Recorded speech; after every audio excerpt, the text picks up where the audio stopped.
right. Live from Occupy City Hall. This is our Rockford reading. All right, we're live from Occupy City Hall. This is our Rockford reading segment. I'm just going through and making sure that our audio from the live is working correctly.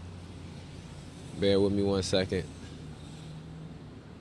What's up? What's up? How everybody doing this morning? Trying to get into the routine of doing these lives more regularly in the fall. So bear with us on that level too. All right, live is up and running. Audio seems to be good. Yeah. All right, live is up and running. All right, audio's good. Live's up and running. Okay. We are reading in Autobiography of Martin Luther King Jr. You can't, the cover is no longer on it, but here, you can see right there. We're on chapter 7. We didn't get through chapter 7 last night, but we have continued our streak of a Rockford reading every day of this week. So let's pick up here on page 56. Where are we at? Okay. Meanwhile, Roy Bennett had called several people together at 3 o'clock to make plans for the evening mass meeting. Everyone present was elated by the tremendous success that had already attended the protest. But beneath this feeling was the question, where do we go from here? When E.D. Nixon reported on his discussions with Abernathy and French earlier in the day, and their suggestions for an ad hoc organization, the group responded enthusiastically. The new organization needed a name, and several were suggested. Someone proposed the Negro Citizens Committee, but this was rejected because it resembled too closely the white citizens' councils. Other suggestions were made and dismissed until finally Ralph Abernathy offered a name that was agreeable to all: the Montgomery Improvement Association. The next job was to elect the officers. As soon as Bennett had opened the nominations for president, Rufus Lewis spoke from the far corner of the room, quote, "Mr. Chairman, I would like to nominate Reverend M.L. King for president," end quote. The motion was seconded and carried, and in a matter of minutes, I was unanimously elected. The action had caught me unawares. It had happened so quickly that I did not even have time to think it through. It is probable that if I had, I would have declined the nomination. They probably picked me because I had not been in town long enough to be identified with any particular group or clique. Just 3 weeks before, several members of the local chapter of the NAACP had urged me to run for presidency of that organization, assuring me that I was certain of election. After my wife and I discussed the matter, we agreed that I should not then take on any heavy community responsibilities, since I had not so recently finished my thesis and needed to give more attention to my church work. Coretta's opposition probably resulted in one of the luckiest decisions of my life, for when the bus protest movement broke out, I would have hardly been able to accept the presidency of the Montgomery Improvement Association without lending weight to the oft-made white contention that the whole thing was an NAACP conspiracy.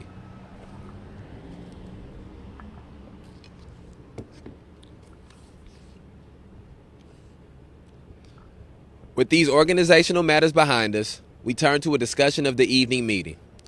Several people, not wanting the reporters to know our future moves, suggested that we just sing and pray. If there were specific recommendations to be made to the people, these could be mimeographed and passed out secretly during the meeting. This, they felt, would leave the reporters in the dark. Others urged that something should be done to conceal the true identity of the leaders, feeling that if no particular name was revealed, it would be safer for all involved. After a rather lengthy discussion, E.D. Nixon rose impatiently. Quote, "We are acting like little boys," end quote, he said. Quote, "Somebody's name will have to be known, and if we are afraid, we might as just well fold up right now. We must also be men enough to discuss our recommendations in the open.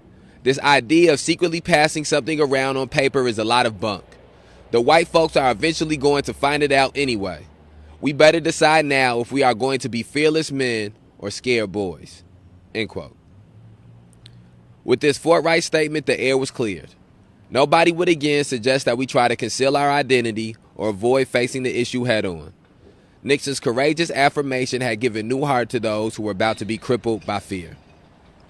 Okay, and so then it's at that point where I sort of want to speak on some of my individual ideology, and I think in some ways it's an organizational ideology as well, and that is that one of the things that we have stood by is my name is front and center. Anything that I say or anything that I do, my name is attached to it. My likeness, my face is attached to it. There's and the same thing organizationally, things that we plan to do and events that we have and tactics that we use and ideology that we have, and all of those things have are public knowledge and are put out with transparency. And I do believe part of that is because a lot of times you can end up spending energy to try to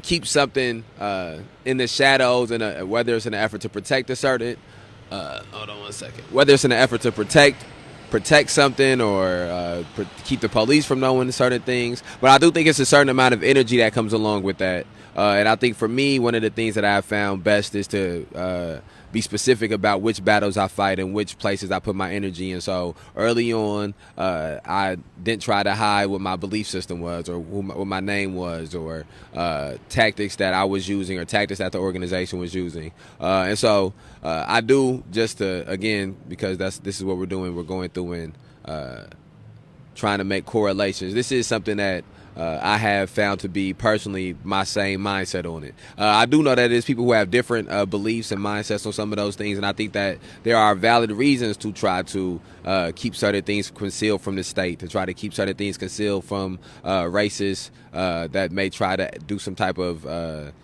vigilante act of violence. So I think that there's reasoning for both stances. With this forthright statement, the air was cleared. Nobody would again suggest that we try to conceal our identity or avoid facing the issue head on. Nixon's courageous affirmation had given new heart to those who were about to be crippled by fear. It was unanimously agreed that the protest should continue until certain demands were met, and that a committee under the chairmanship of Ralph Abernathy would draw up these demands in the form of a resolution and present them to the evening mass meeting for approval. Someone suggested that perhaps we should reconsider our decision to continue the protest. Quote, "Would it not be better," end quote, said the speaker, quote, "to call off the protest while it is still a success rather than let it go on a few more days and fizzle out? We have already proved our united strength to the white community. If we stop now, we can get anything we want from the bus company simply because they will have the feeling that we can do it again. But if we continue, and most of the people return to the buses tomorrow or the next day, the white people will laugh at us and we will end up getting nothing," end quote. This argument was so convincing that we almost resolved to end the protest, but we finally agreed to let the mass meeting, which was only about an half hour, but we finally agreed to let the mass meeting, which was only about an hour off, to be our guide. If the meeting was well attended and the people were enthusiastic, we would continue. Otherwise, we would call off the protest that night.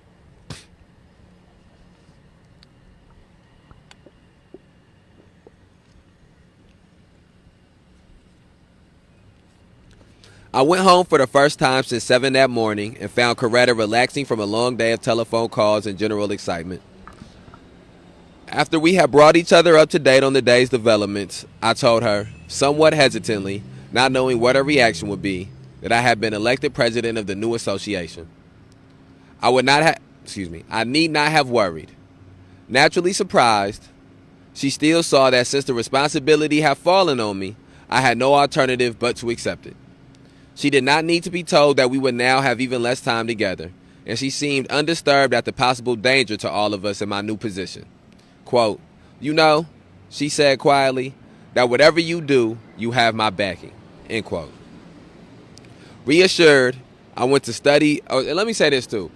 This is something that has, I think, I can't go without pointing out. But Dr. King has been elected to be the president of the Montgomery Improvement Association, and their goal is to end segregation on the buses, which is a goal of trying to do something of humaneness, a goal of trying to do something that is just. And because he's trying to do something that is humane and just, that is going to help black people or benefit black people or get black people to a closer, equitable, or equal standing, whether even if it's just in a small portion of it, because he's doing it for that community, a specter of violence lingers over him doing it. A specter of violence lingers over his actions. And so with that, so he has to now, after being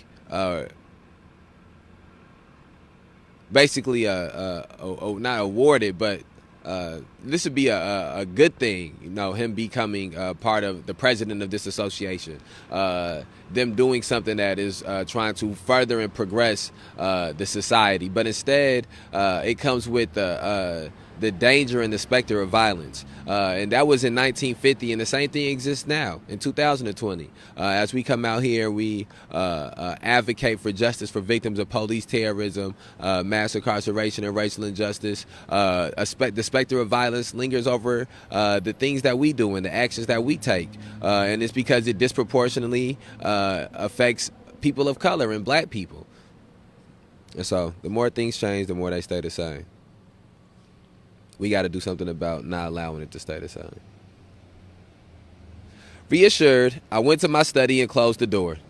The minutes were passing fast. I had only 20 minutes to prepare the most decisive speech of my life. I became possessed by fear. Now I was faced with the inescapable task of preparing, in almost no time at all, a speech that was expected to give a sense of direction to a people imbued with the new and still unplumbed passion for justice. I was also conscious that reporters and television men would be there with their pencils and sound cameras poised to record my words and send them across the nation. I was now almost overcome, obsessed by a feeling of inadequacy. In this state of anxiety, I wasted 5 minutes of the original 20. With nothing left but faith in a power whose matchless strength stands over against the frailties and inadequacies of human nature, I turned to God in prayer. My words were brief and simple, asking God to restore my balance and to be with me in the time when I needed his guidance more than ever. With less than 15 minutes left, I began preparing an outline. In the midst of this, however, I faced a new and sobering dilemma. How could I make a speech that would be militant enough to keep my people aroused to positive action, and yet moderate enough to keep this fervor within controllable and Christian bounds? I knew that many of the Negro people were victims of bitterness that could easily rise to flood proportions. What could I say to keep them courageous and prepared for positive action, and yet devoid of hate and resentment? Could the militant and the moderate be combined in a single speech? I decided that I had to face the challenge head on and attempt to combine two apparent irreconcilables. I would seek to arouse the group to action by insisting that their self-respect was at stake and that if they accepted such injustices without protesting, they would betray their own sense of dignity and the eternal edicts of God himself. And then I want to repeat that sentence. I would seek to arouse the group to action by insisting that their self-respect was at stake and that if they accepted such injustices without protesting, they would betray their own sense of dignity and the eternal edicts of God himself. And when you think about the injustices that continue to permeate the society in Winnebago County and in Rockford, Illinois, injustices like 19-year-old Jose Gonzalez Jr. Being shot by Owen McGinnis, and then Owen McGinnis being found justified in the shooting of this 19-year-old while running away and being sent back into the streets. That's injustice. Owen McGinnis sitting at home receiving his paychecks weekly after shooting an innocent member of this community. That is injustice. Joseph Brulard murdering Faustin Guaitigo inside of his home is injustice. Joseph Brulard being found justified for murdering Faustin Guaitigo inside of his home is injustice. And we have a whole square down here of memorials that we have up of people who represent those injustices as well. And so we cannot continue as a community to accept these type of injustices. And because of the fact that it goes against our sense of dignity, we have to to have the understanding of that. And so I think that's a profound statement. So I want to repeat that. I would seek to arouse the group to action by insisting that their self-respect was at stake and that if they accepted such injustices without protesting, they would betray their own sense of dignity and the eternal edicts of God himself. But I would balance this with the strong affirmation of the Christian doctrine of love. By the time I had sketched an outline of the speech in my mind, my time was up. Without stopping to eat supper, I had not eaten since the morning, I said goodbye to Coretta and drove to the Holt Street Church. Within 5 blocks of the church, I noticed the traffic jam. Cars were lined up as far as I could see on both sides of the street. It took fully 15 minutes to push my way through to the pastor's study. But by now, my doubts concerning the continued success of our venture were dispelled. The question of calling off the protest was now academic. The enthusiasm of these thousands of people swept everything along like an onrushing tidal wave. It was some time before the remaining speakers could push their way to the rostrum through the tightly packed church. When the meeting began, it was almost half an hour late. The opening hymn was the old familiar, quote, "Onward Christian Soldiers," end quote. And when that mammoth audience stood to sing, the voices outside swelling the chorus in the church, there was a mighty ring like the glad echo of heaven itself. The chairman introduced me. I rose and stood before the pulpit. Television cameras began to shoot from all sides. The crowd grew quiet. Without manuscript or notes, I told the story of what had happened to Mrs. Parks. Then I reviewed the long history of abuses and insults that Negro citizens had experienced on the city buses. And then this is an excerpt from that speech. We are here this evening for serious business.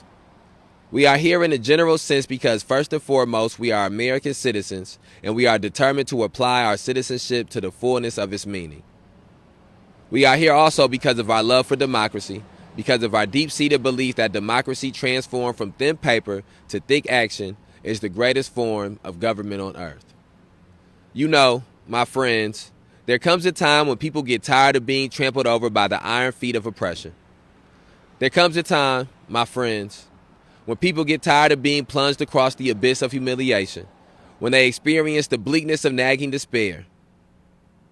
There comes a time when people get tired of being pushed out of the glittering sunlight of life's July and left standing amid the piercing chill of an alpine November. And we are not wrong. We are not wrong in what we are doing. If we are wrong, the Supreme Court of this nation is wrong. If we are wrong, the Constitution of the United States is wrong. If we are wrong, God Almighty is wrong. If we are wrong, Jesus of Nazareth was merely a utopian dreamer that never came down to earth. And we are determined here in Montgomery to work and fight until justice runs down like water and righteousness like a mighty stream. And those are the same things. If we are wrong for putting this chalk down, then the people who marched in the 60s were wrong. Then the people who participated in the Boston Tea Party were wrong.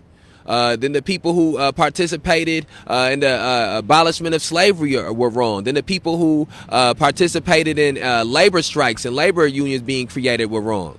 If we're wrong for putting this chalk down, if we're wrong for putting these memorials up, if we're wrong for marching on these crosswalks, then those people were wrong as well.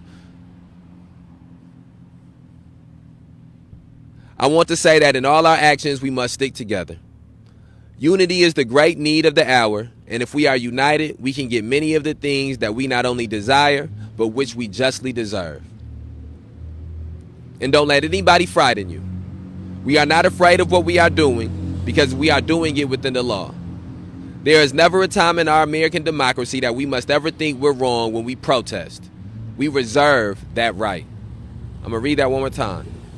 There is never a time in our American democracy that we must ever think we're wrong when we protest. We reserve that right. We, the disinherited of the land, we who have been oppressed so long, are tired of going through the long night of captivity.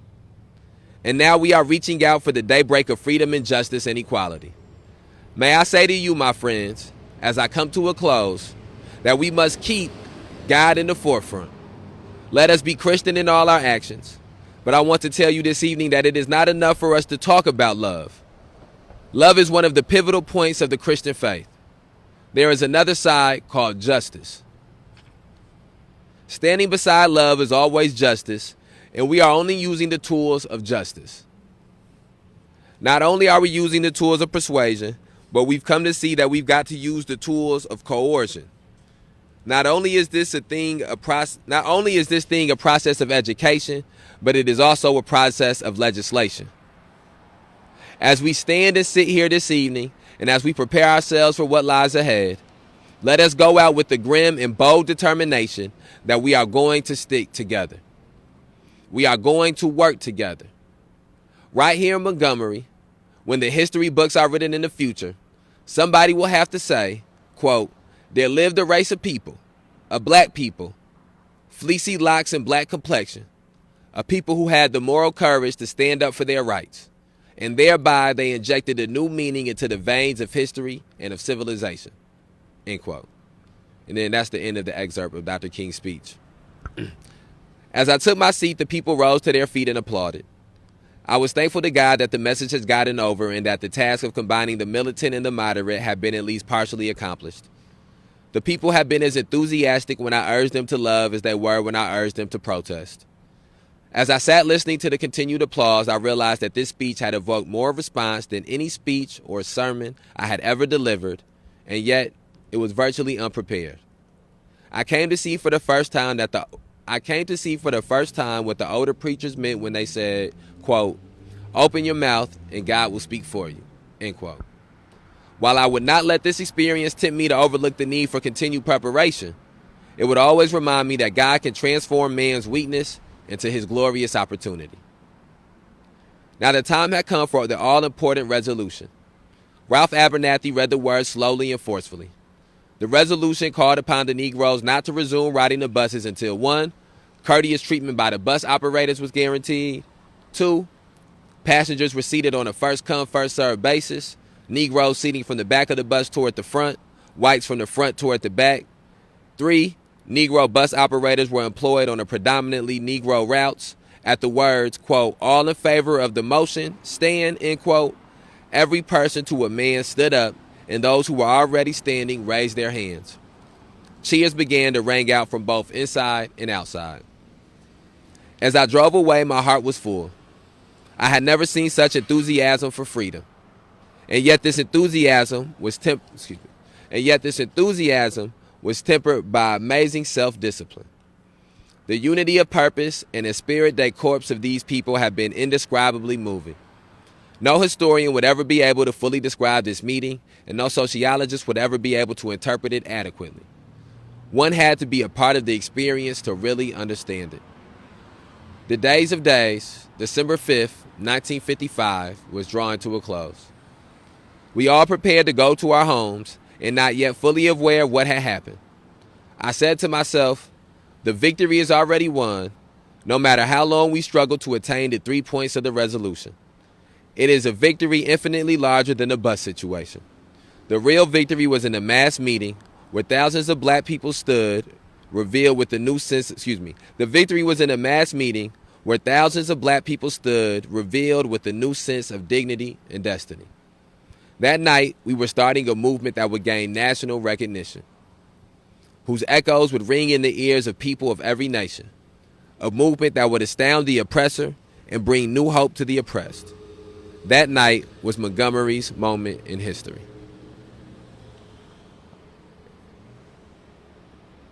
All right, and that is a poignant sentence to end off on as we continue here to struggle for the night of Rockford's moment in history. So that gets us to the end of Chapter 7 of Autobiography of Martin Luther King Jr., beginning of Chapter 8. Chapter 8 is the violence of desperate men. I think one of the things I want to speak about or touch on from Chapter 7 is in Dr. King's speech, he spoke on unity heavily, and he spoke about the thousands of people that were there for the mass meeting that they held. And he spoke earlier in the chapter that we didn't read it in this segment, but in a previous segment in the same chapter. Dr. King spoke on the fact that he hoped to have 60% of the black population in Montgomery not ride the bus, and they ended up having almost 100% of the black population not ride the bus, which again speaks to the unity.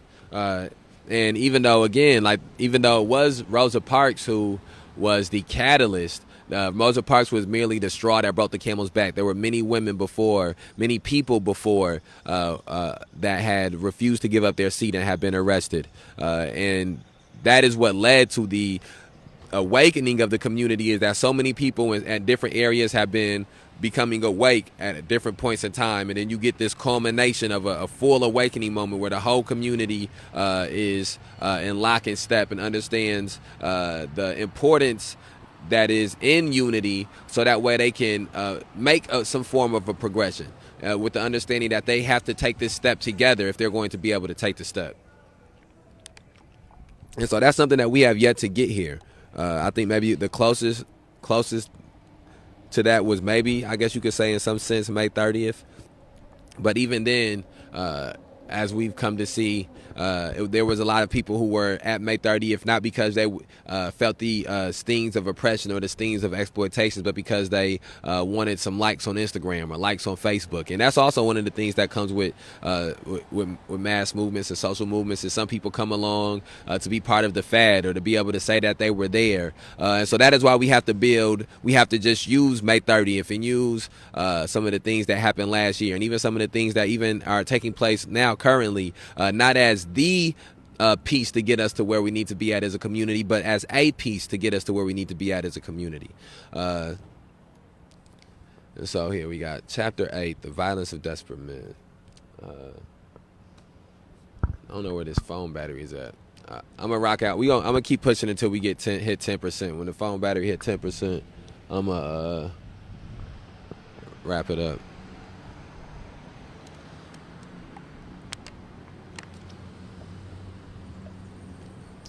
Chapter 8, The Violence of Desperate Men. After ascending the mountain on Monday night, I woke up Tuesday morning urgently aware that I had to leave the heights and come back to earth. I was faced with a number of organizational decisions. The movement could no longer continue without careful planning. I began to think of the various committees necessary to give the movement guidance and direction.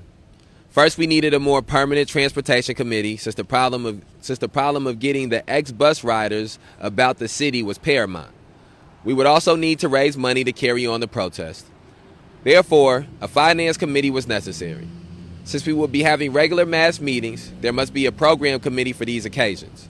And then, I reasoned, from time to time, strategic decisions would have to be made.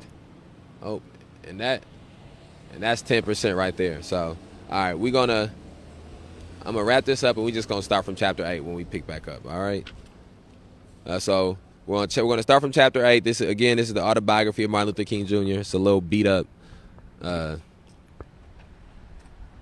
yeah, let's end this.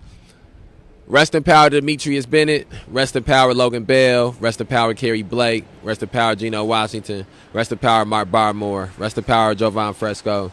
Rest in power Philip Johnson. Rest in power Suzette Babler. Rest in power Jasper Banks. Rest in power Shannon Graves. Rest in power Faustin Guaitigo. Rest in power Mikey Guzman. Rest in power Little Mike Sago. Rest in power Joseph McCormick. Rest in power Eddie Patterson. We outside.